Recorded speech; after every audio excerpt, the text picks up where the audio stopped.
ilipewa jukumu la kufanya tathmini ya kina kuhusu mgogoro wa ardhi katika wilaya ya Ngorongoro, na tume ya pili ilipewa jukumu la kufanya utafiti wa kina wa utekelezaji wa zoezi la uhamaji wa hiari kutoka ndani ya eneo la Ngorongoro kwenda katika maeneo mengine ya makazi. Ndugu zangu wa Tanzania, mtakumbuka kuwa miaka ya nyuma kulikuwa na taarifa nyingi katika social media au katika mitandao, lakini hata mashtaka katika taasisi mbalimbali za kimataifa.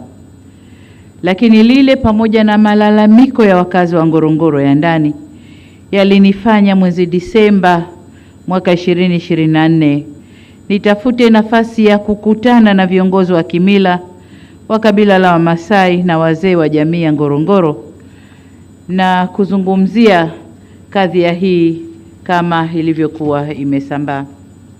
Tulisikiliza changamoto zao kuhusu masuala ya ardhi na utekelezaji wa zoezi la uhamaji wa hiari kutoka Ngorongoro kwenda maeneo yaliyoteuliwa. Kwa kiasi kikubwa, changamoto zao zilihusu matumizi ya ardhi, uhifadhi wa mazingira, pamoja na utekelezaji wa zoezi la uhamaji kwa hiari lililoanzishwa na serikali. Zoezi hilo lililenga kutoa fursa kwa wakazi wa eneo la hifadhi ya Ngorongoro waliokuwa tayari kuhama kwa kuwapatia maeneo mbadala kwa ajili ya makazi na kufanya shughuli zao za kijamii na kiuchumi.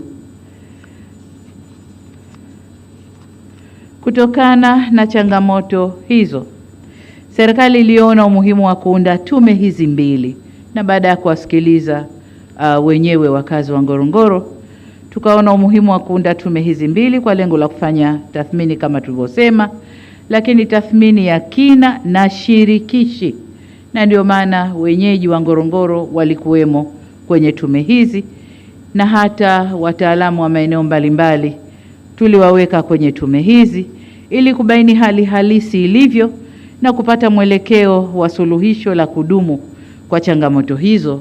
Na kwa bahati nzuri leo tumesikia taarifa zao, mapendekezo yao, lakini tumeona hali halisi kwenye klipu hapa iliyochezeshwa na wote tumeona.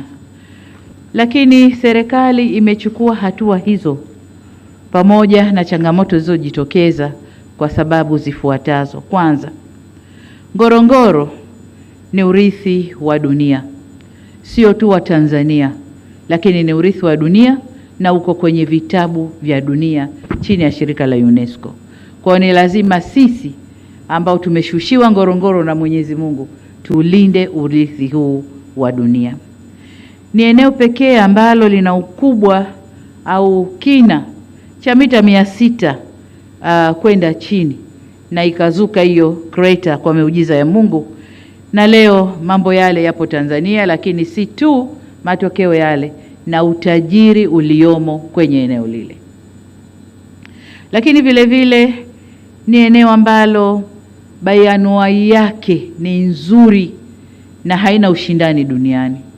Kuna wanyama wa aina zote, wanaokula majani na wanaokula wenzao, na kwa bahati mbaya wanakula hata watu. Tumeona kwenye filamu iliyoonyeshwa hapa. Lakini kuna wanyama wanaokula majani, tuna ndege wazuri tumewaona hapa, flamingo. Kuna vivutio vingi ambavyo si rahisi kuvikuta kwingine duniani kwenye bonde moja, si rahisi. Lakini jengine ni kwamba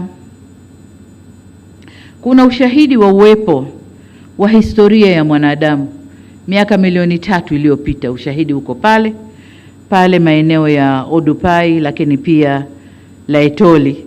Ni eneo muhimu la kuhifadhiwa kwa faida ya taifa letu, lakini pia kwa faida ya dunia. Ushahidi uko pale, wanasayansi wamefanya utafiti wao miaka kadhaa na mambo yote yako pale. Lakini pia Ngorongoro ni eneo lenye misitu ya aina nyingi. Hata tulivyoona tu kwenye ile filamu, ukiangalia tu unafurahi moyo wako msitu ulivyotanda Ngorongoro. Kuna savana, kuna woodlands, kuna maeneo ya misitu mengine, lakini pia kuna maeneo ya volcano.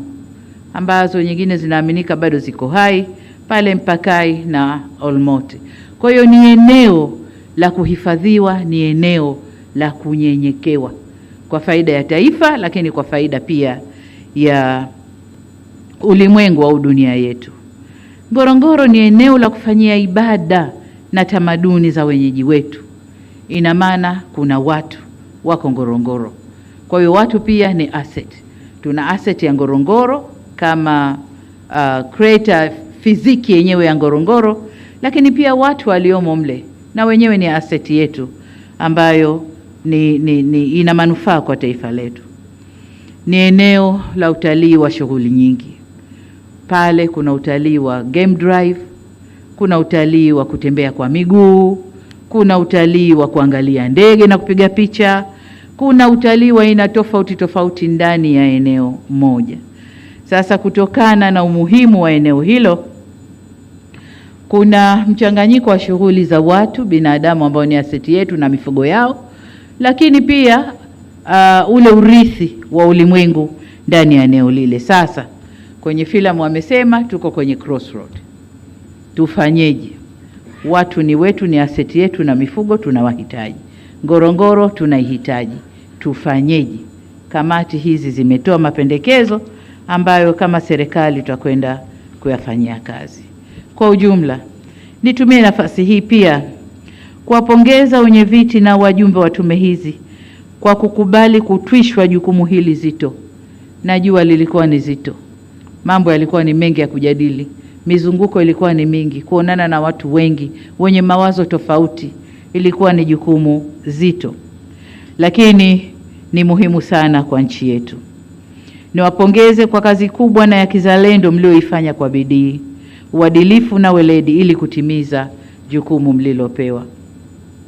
Waheshimiwa wenyeviti wa tume na ndugu wajumbe, nimesikiliza kwa kina taarifa za tume zote mbili na kutazama makala ya video iliyoandaliwa ambayo imeonyesha hali halisi ya maeneo mliyoyatembelea. Kimsingi, taarifa za tume zimeonyesha umuhimu wa kulinda mfumo ekolojia unayounganisha eneo la hifadhi ya Ngorongoro, pori la akiba Pololeti na maeneo ya Ziwa Natron.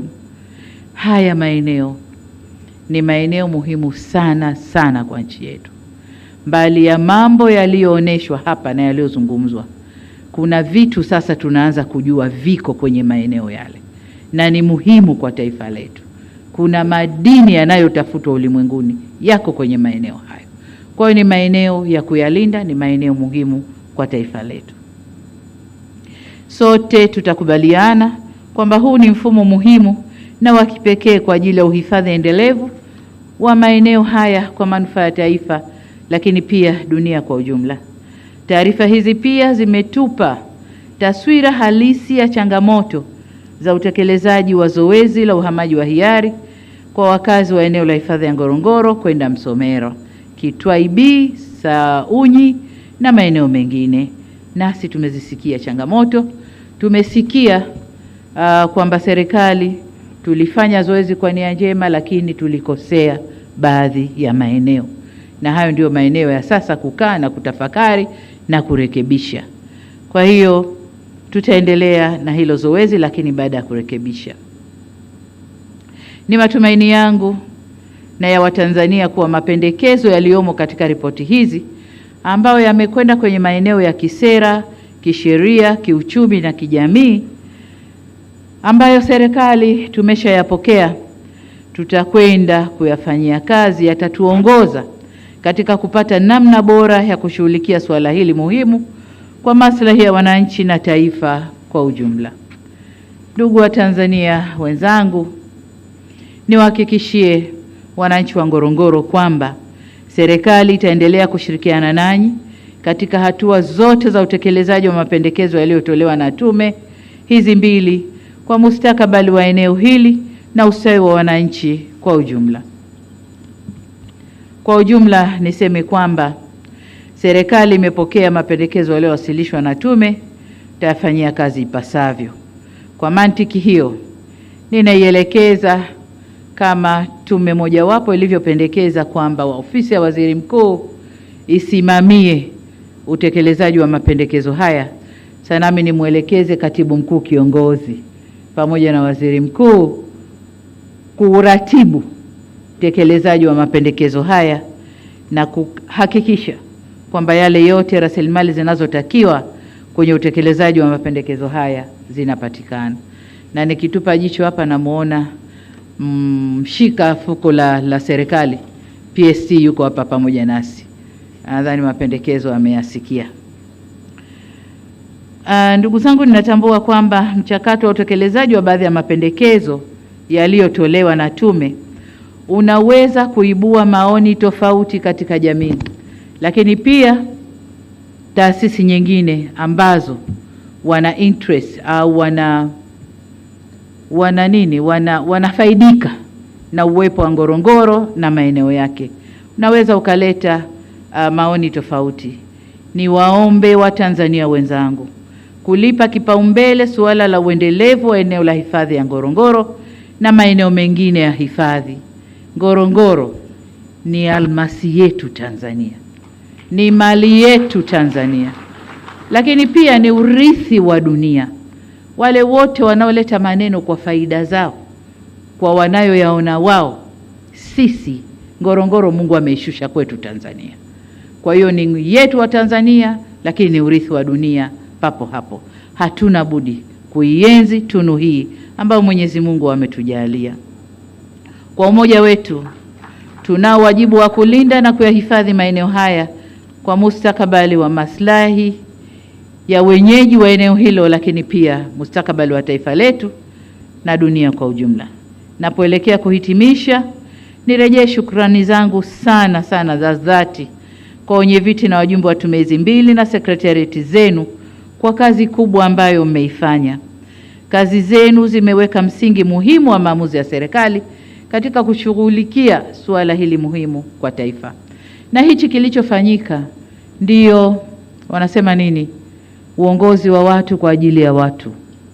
Kama kuna malalamiko ya watu, natumia watu wenyewe wa Tanzania, nendeni katizameni na tukubaliane nini tunafanya. Huko miaka ya nyuma zingetoka pesa nyingi kutafuta kamati za ushauri kutoka nje, mabingwa wakati wao wametoka nje wanakuja kufanya consultative services kwetu kwa Ngorongoro ambayo ipo kwetu, tunaishi nayo. Kwa tulichokifanya hiki ni Utanzania. Hongereni sana. Sasa nihitimishe kwa kuhakikishia kwa serikali itaendelea kushirikiana na wananchi na wadau mbalimbali kupata suluhu za kudumu kwa changamoto mbalimbali zinazotokea ndani ya nchi yetu. Na tunafanya hivyo ili tuweze kulinda uhuru wetu, tamaduni na mila zetu, lakini na heshima yetu kama taifa, kama nchi.